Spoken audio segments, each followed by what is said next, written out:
Good morning everyone guys. शुभ सकाळ सगळ्यांना. तर व्हिडिओ बनवायचं कारण खूप दिवस झालं मी असं व्हिडिओ बनवलंच नाही, म्हणून मी व्हिडिओ बनवते खरं तर. पण तुम्हाला ना पुढचे कारणं कळतीलच. ॲक्च्युली मी नाश्ता करायला चालले होते, पण मग नाश्ता मिस्टर बाहेर गेलेत, मुलगी पण बाहेर गेलेली, त्याच्यामुळं मग मी पुरणाची पोळी केली होती.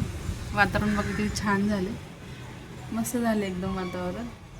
आज ना हे झालं काय म्हणतात त्याला, असं आभाळ आल्यासारखं आणि पाऊस पडेल असं वाटायला लागले. सो छान वातावरण झालेलं आहे, ऊन वगैरे पडले मस्त.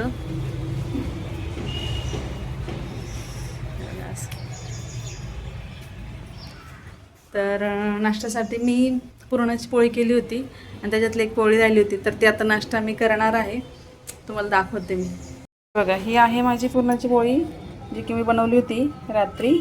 आणि तर आता मी नाश्त्यामध्ये हीच खाणार आहे. पुरण खूप सारं आहे, हे बघा, ह्याच्यावर खूप सारं, मला खूप सारं तूप पोळीवर आवडतं. कमीत कमी 2 चमचे तरी तूप.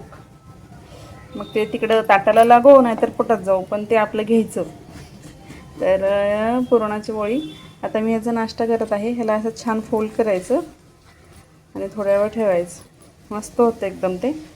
तर मी आता हे एन्जॉय करते, तुम्ही पण या मस्त मस्त पुरणाची पोळी खायला.